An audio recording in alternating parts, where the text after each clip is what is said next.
Hey friends, happy belated Thanksgiving to those of you in the States. This week, in the spirit of friendship and family, I thought we could make ourselves a cute little Snowball furry friend. With a little bit of fake fur, a bit of thread, and a couple little eyes, you can make yourself your very own little furball Snowball buddy. They are great listeners and cuddlers, and they take no time at all to make. So let's get started.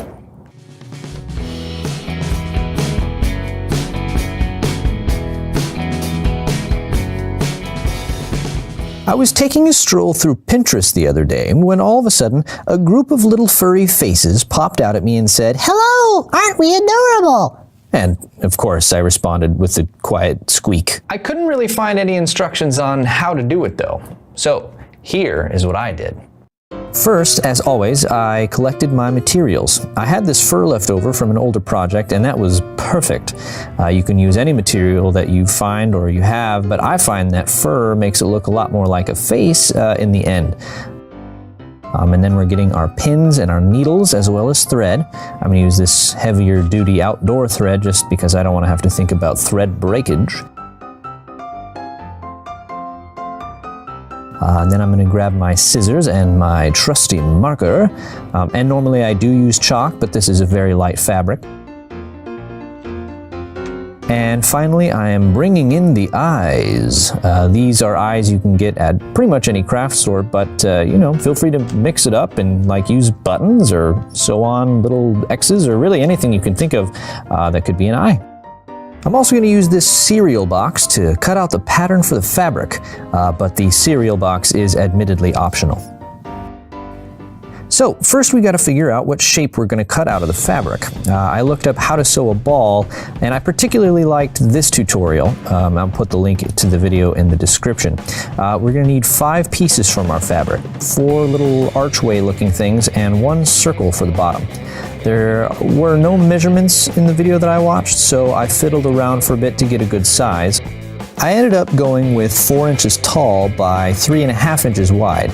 I cut out an arch shape, and then I cut that shape in half up the middle.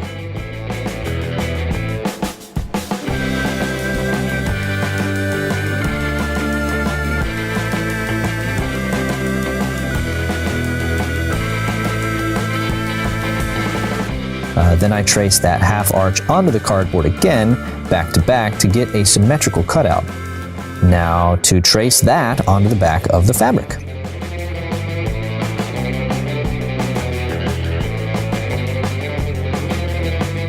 Okie dokie, so we have the arches, but uh-oh, we haven't done our circle yet.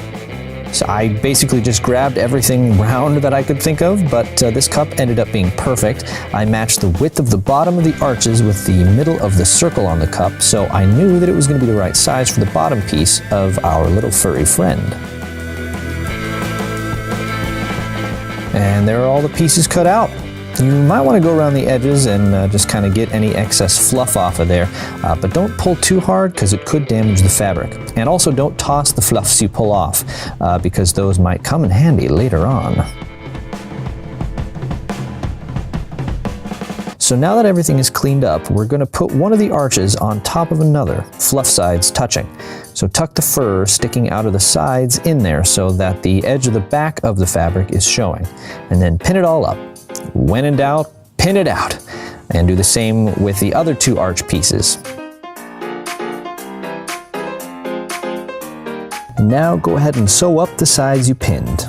Once we're done with that, we should have 2 more or less diamond-shaped pieces. If you're wanting some basics of hand sewing, as I'm doing here, feel free to check out the video in the card up on your screen somewhere right now, where I talked about how to get started with sewing.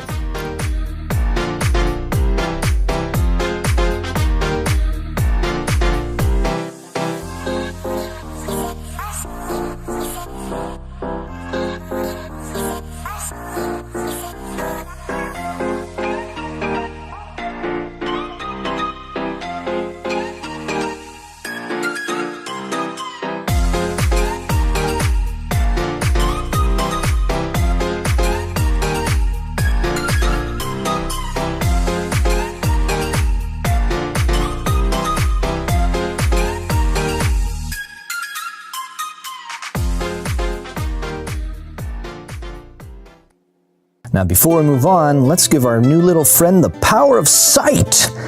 Figure out where you want the eyes to be and then turn over the fabric and sew them on. Now, depending on the type of eyes you use, your method for sewing might be different, but I just went back and forth through the little loop in the back of the eyepiece until I thought it was enough. Just make sure you go through it more than twice.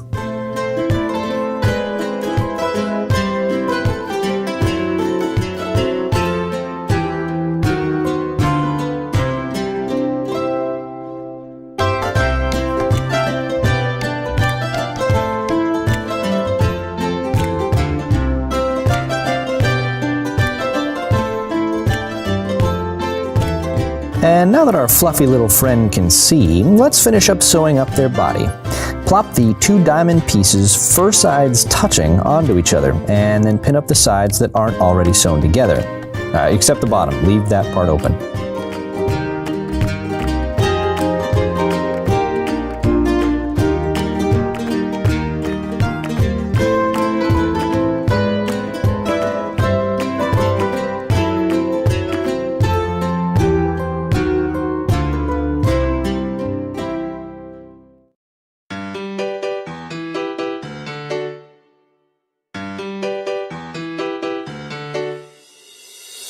And when you're finished sewing, you should have what looks like a stocking cap for a chihuahua or baby type person.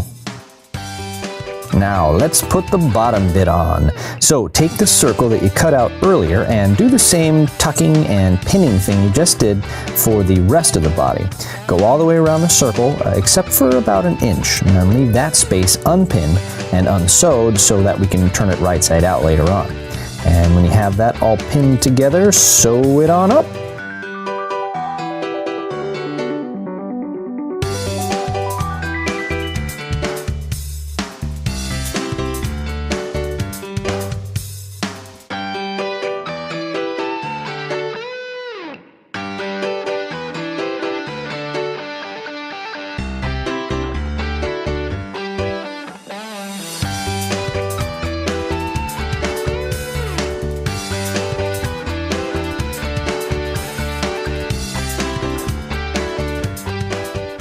Now for the fun part. You can take all the fabric and push it gently through the hole you just left. And now your little friend is born! Hooray! Hello there, little thing! Now the only thing left to do is fill it with something and sew up the little open bit. And you can fill your little friend with anything. I was considering sand or rice or like cornstarch to kind of give it a neat feeling when I squeezed it, but instead of buying any of that, I just used the leftover fabric from this particular project. Take all the remaining fluff you picked off earlier on and insert it into the hole. And depending on how much stuffing you would like your little friend to have, you can either leave it with just the excess fluff or maybe get a little more fluff from somewhere else. Most craft stores sell stuffing fluff. All right, now that this little dude is all full, the hardest part is here, sewing up the remaining hole.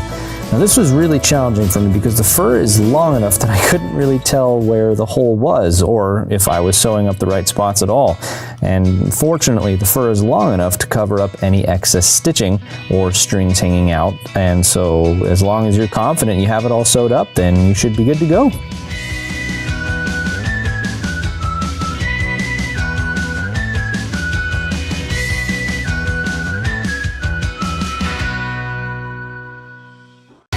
So that's it, friends. If you followed along at home, you might just have made yourself a cute little furry snowball buddy. And just in time for winter. Isn't it adorable? Oh, I love him. He listens to my problems, he doesn't judge me, he's a wonderful snuggler, and he's just extremely huggable. And if you change up what you put inside, you can make yours even more squeezable. The best thing about this project is that you can make your little friend however you want. Long fur, short fur, big eyes, small eyes, one eye, a mouth, you name it, you can do it. Another great thing is that it takes so little time and so relatively few materials that you can just make a whole slew of these guys to keep you company. And if you increase the measurements on the pieces, you could even make like a pillow to sleep on. And we all know that the best friends are the ones that you can sleep on. Well, thanks for hanging out with us again this week, you guys. And hey, if you're feeling in the mood to read some abstract life stuff or just take a look at some of the other projects I've done, go ahead and check out my website. The link will be down below in the description. And don't forget to subscribe, to let me know that you guys like what I'm doing. You are all beautiful people, and during this time of year, I hope there is at least one thing in each day for which you can be thankful. I am so grateful to each and every one of you for watching these videos and following along with some of the projects. You make every moment of the process worth it, and I love you. So, get some good cuddles from new friends and maybe even some old ones. And I wish you happy crafting, happy season, and deep breaths for all.